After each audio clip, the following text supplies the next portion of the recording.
Сайн мэцхан өрхөн мөнд үзэгчтэй Монголын үндэсний телевизийн залуучдын нэвтрүүлгийн үдшийн студ залуу эрдэмтэн Амар хоёрыг үзүүлж байна. Тэгэхээр Амар одоо ямар чиглэлээр суралцж байна? Ер нь одоо ямар сэдвээр судалгааных ажлыг хийж байгаа?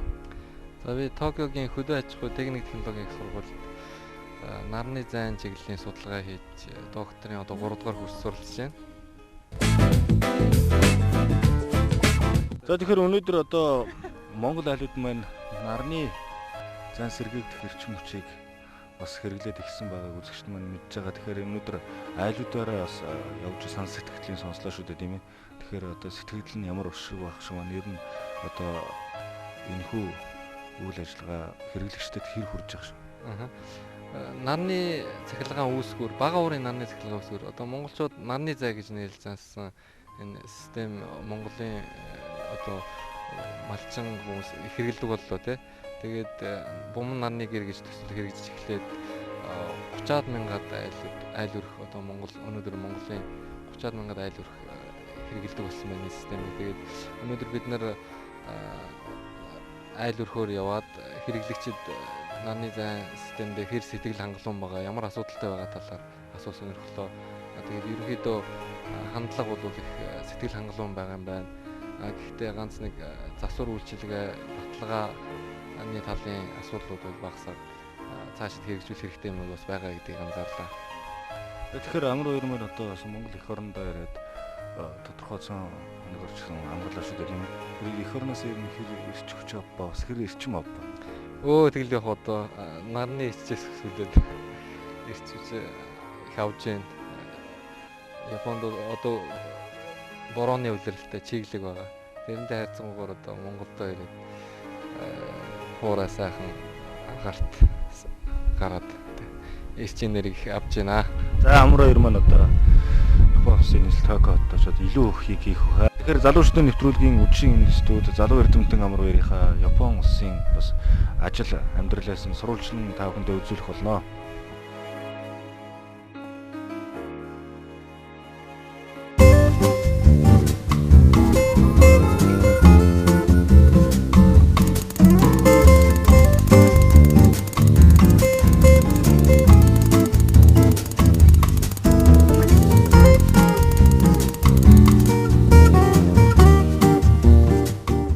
Бид бүхэн Токиогийн хөдөө аж ахуй техник технологийн их сургуулийн электроникийн факультетийн нарны цахилгаан үүсгүүрийн Курокава гэж манай профессорын нэрээр нэрлэгддэг ийм лабораторид ирчид байж байна те. Манай туршилтын талбай дээр гарч ичээ сууж байна. Энэ нарны цахилгаан үүсгүүр нь нарны зай гэж хэллэгдэх Монгол нэршээ занцсан байна. Нарны зай бол одоогоос 55 жилийн өмнө 1950 онд анх Америкийн Бэл гэж нэртэй лабораторид анх зохион бүтээгдсэн байна. Тэрнээс хойш бол маш эрчимтэй олон төрлийн нарны зай үйлдвэрлэгдэж шинээр бүтээгдэж гарч ирж байна. Дээрээс нь одоо ч гэсэн маш эрчимтэй хөгжиж байна. Яг хөгжлийнхоо эд хурдтай яваа үе дээр байх. Тэгээ манай лабораторид энд одоо гол хийдэг ажил нь юу вэ гэхээр сүүлийн үед ингээд үйлдвэрлэгчид бол маш шин төрлийн олон төрлийн нарны зай үйлдвэрлэж гаргаж ирж байна. Тэр нь одоо энэ хэр зэрэг хэр сайн ажиллаж байна уу, ямар шүү хүчин чадалтай байна уу, бусад нарны зайтай харьцангуй ямар онцлогтой байна уу гэдэг тийм шин чанаруудыг хэмжиж авахын тулд манай лабораторид шин бүтээгдэхүүнээ илгээдэг. Тэгээд тэрний зарим үед ингээд оюутнууд дипломын ажил болгоод судалгаа хийгээд нарийн хэмжилт аваад судлаад боловсруулад гаргаж ингэж ажилладаг. Энэ жишээлбэл одоо нэг 125 ватт орчим гардаг нарны зай жишээ нь байж байна тий. Эдийн дайны хэмжээтэй. Тэгээд маш олныг игнүүлэл хэрэгцээнийхээ хэрээр игнүүлэл тавьж болно. Та тэгэхээр орд ирнэ хэр завтай байна? Ер нь удахгүй одоо эрдмийн зэрэг цулгаа хамгаалнаас нь таны судалгааны ажил одоо яг ямар шатантай өгч байгаа? Миний судалгааны сэдэв болохоор Монголд нарны зайны хэрэглээ гэсэн ерөнхий нэртэй байгаа. Тэгээд одоо би докторантарын 3 дугаар курс дараа жилийн 3 сар гэхэд хамгаалаад харих бодолтой байгаа. Тэгээ тийм учраас одоо сүүлийн жил учраас хийх ажил их байна. Өөрийнхөө дипломын ажлыг эмхтгэж бичих, дуусгах тийм идэл ачаал ихтэй байна.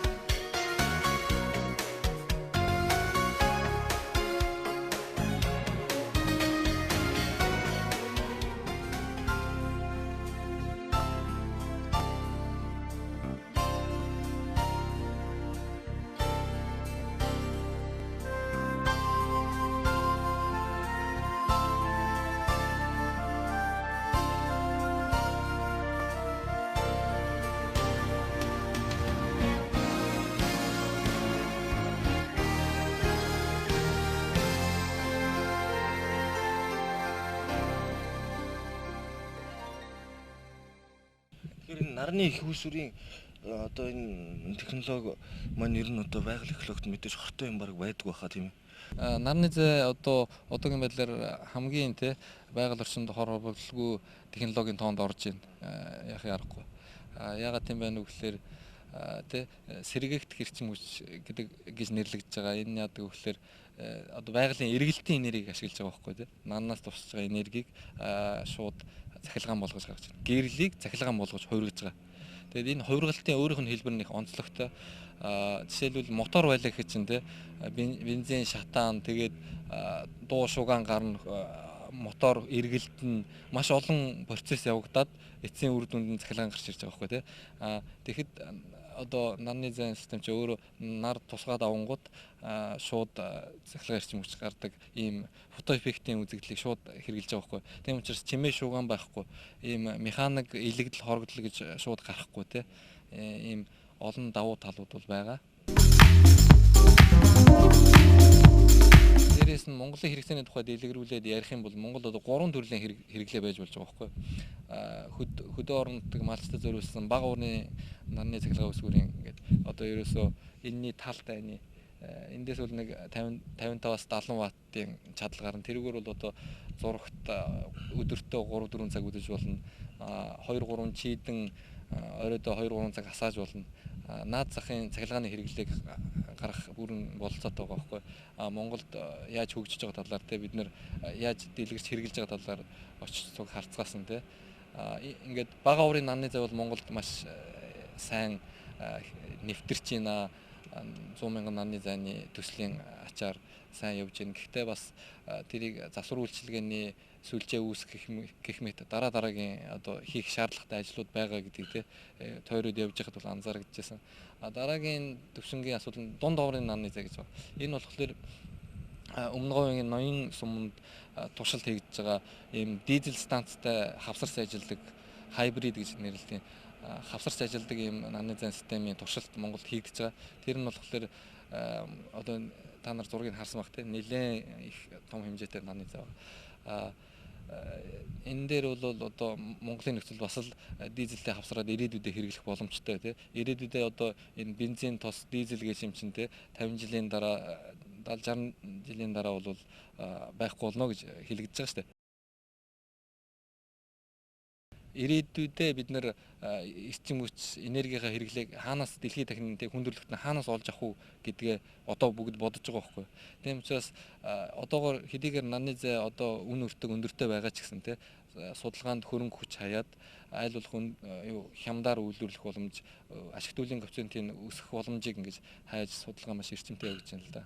Тэгэхээр энэ дээрээ 2-3 хонцлоод их наран усын нар одоо л нэг тод манд чинь үгүй юу? Ер нь бүүдгэр байх юм аа. Тэгээд ер нь тэнгэр бүүдээсэн. Үүлэн чөлөөний нар байна шүү. Тий, үүлэн чөлөөний нар байх. Тэгэхээр Монгол маань одоо тэнгэрт 100 цагт бол нар байн одоо хурцаар шарж байдаг шүү дээ. Тэгэхээр одоо зүгээр нарны манай нар танаа Японы нар гэлтэй биш юм. Тэгэхэд нэг л нартай юм чинь. Тэгэхээр манай одоо нарны тэр тусгал цацрагийн одоо энерги өндөр байдаг өвчин чадлаа. Одоо яхааргүй үрж хэлж байгаа тийм Монгол маань тийм одоо жилийн турш цэлмэг голдуу байдаг, хурд тундас багтай байдаг. Тэгээд шууд тусч байгаа нарны тусгал маш хурц байдаг тийм.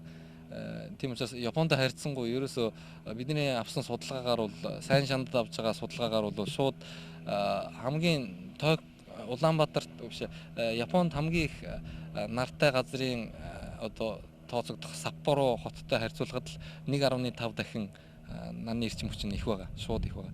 Саппоро гэхэлэр яг адилхан өргөрөгт харьяалагдсан шүү дээ. Тэгээд бодглохлоор бол Монголын нөхцөл байдалд бол хамгийн тохирсон технологи нарны цахилгаан үүсгүүр юм аа. Тэгээ нарны нөөц бололцоо их байна. Тэрийг монголчуудад ашиглах хэрэгтэй шаардлагатай байгаа тийм. Би түрүүн дутуу тайлбарлалаа нөгөө дунд оврын нарны зай гэж ярьсан. Дараа нь маш том оврын нарны зай гэсэн ухтгам байгаа.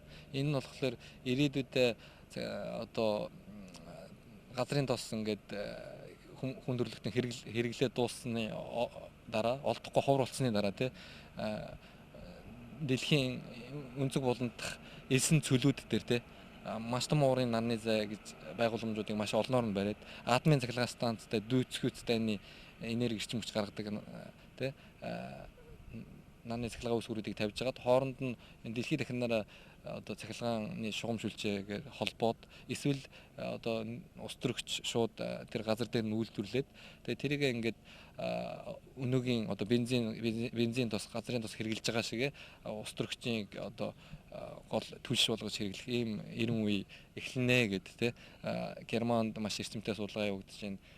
Японд маш эрчимтэй судалгаа явагдаж байна. Америкт эрчимтэй судалгаа явагдаж байна л да. Технологийн хөгжил ирээдүйдээ ингэж хөгжинө гэж тодорхойлцоод бүр зорилт тавьчаад те ингэж хөгжүүлэх шаардлагатай байна. 2050 онд ингэж хөгжүүлэх шаардлагатай байна гэж зорилт тавьчаад тэрэнд хүрэхийн тулд ийм технологиг шинээр нээх хэрэгтэй байна гэдэг ингээд тодорхойлцоод тэгээ тэрэндээ хөрөнгө хүч хаяад ингээд бүр төлөвлөгөөтэй урт хугацааны төлөвлөгөөтэй стратегтэй судалгаагаа явуулж байна л өнөө дэлхийн түвшинд бол. За баярлалаа. Тэгэхээр хоёулаа энэ дэх яриагаа цогс завсарлаад танай лаборатори руу орох уу?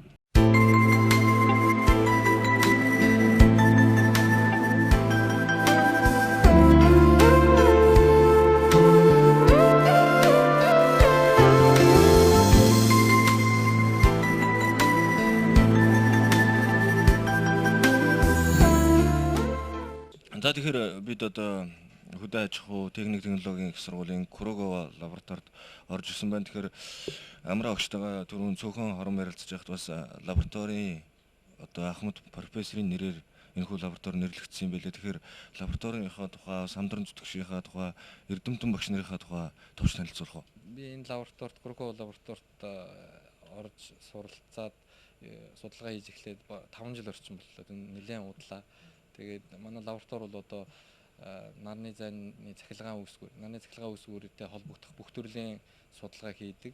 Манай профессор бол өөрөө Японы яг нарны зайн чиглэлээр бол тэргүүлэгч, манлайлагч гэж хэлэгддэг ийм сайн профессор хүн байгаа. Туршлагатай олон жил ажилласан ийм хүн байгаа. Маш сайхан боломжн дээр би ажиллаж байгаа. Тэгэхээр ганц хоёр объектын одоо план гаргаж сонирхол. Одоо би энэ та хүн сонирхол хэлээ. Энэ өмнө говийн ноён суманд туршилт хийж байгаа 200 кВт-ийн нарны зайны зураг байна л да. Энд сүүлийн 2-3 жил туршилт хийгдсэн байгаа. Тэгээд энэ бол Японы Недо гэж байгууллага туршилт хийгээд маш амжилттай явж байгаа. Тэгээд цаашдаа ч гэсэн ийм дунд доогуурын нарны зай бол Монголд ирээдүйдээ хөгжих боломж байгаамаа.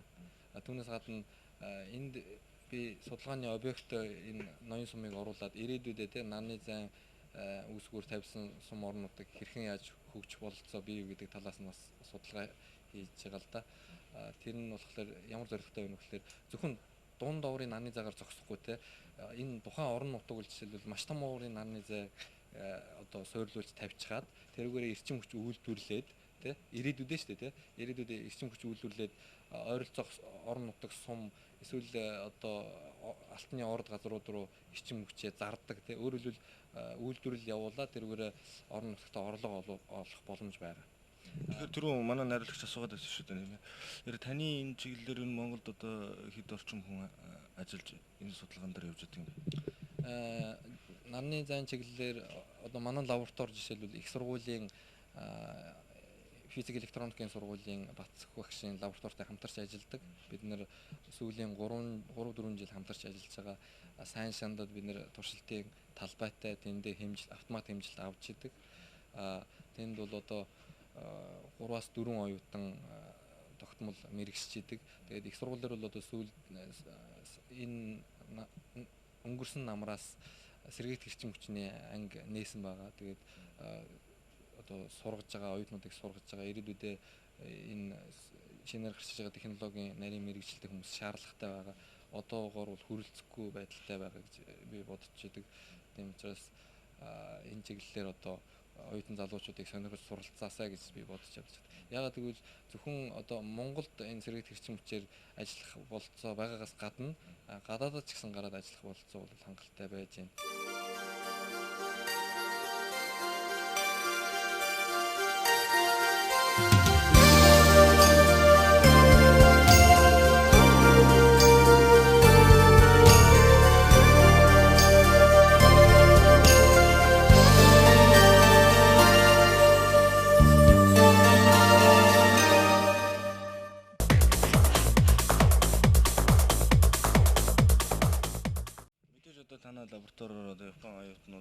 шагаагаад өөрөөс чинь их юм асууж лавлж өгдөг баг. Ер нь миний бодлоор энэ хаалгаар бол Монгол оюутнууд орж ирээд танаас юм асууж явах тийм ирээдүйг л одоо хүсэж байна л да. Тэгэхээр та ер нь хэр булган сүлтэй байна. Бас араасаа хүүхд одоо татэ чангай наашлуулъя гэсэн бодол байх юм уу? Ер нь бас энэ тухай бодох завгүй ажиллаж байна уу? Мэдээж хэрэг одоо хамтарч ажиллах энэ наны зайн чиглэлийг сонирхож байгаа оюутан би өөрийнхөө те дараа үеийнхэн гарч ирээсэй гэж хүсдэг. Японд суралцж байгаа дөнгөж мэрэгчлээ сонгож амжаагүй байгаа оюутнуудад санал болгодог л доо. Өөрийнхөө таньдаг оюутнууд. Та нар энэ чиглэлээр сураач сонин штэ гэж санал болгодог. Гэтэ сүүлийн үеийн хандлага хараад байхад энэ жоо нийгмийн тал руу оюутан сурагчид их мэрэгшээд ах шиг байна те. Технологи сүүлийн үеийн одоо орчин үеийн технологи тал, физик, математик талыг онцолж сонирх хэрэгцээ их байгаа болов уу гэж бодсон. Тэгээ тэрийг бид нэр гол нь зөв таниулж өгөх хэрэгтэй байгаа бох те. Сүүлийн технологи суралцаж мэдснээр одоо Монголд ирээдүйд сайхан амьдрах нөөц болцоо маш их байна те. Хамтраад ажиллах юм бол ажил их зөндөө байна те гэдгийг би багаагаар танилцуулж явдаг гэж боддог л доо. Тэгээ их сургуультай хамтарч ажилладаг тэмдгийнхаа залуучуудаас эхнээсээ ирсэн байгаа л да. Одоо удахгүй бас яг манай лаборатори дээр биш гэхдээ ондоо лаборатори дээр ирэх докторантурд суралцахаар нэг оюутан бол үндсэндээ шийдэгчээд байж байгаа.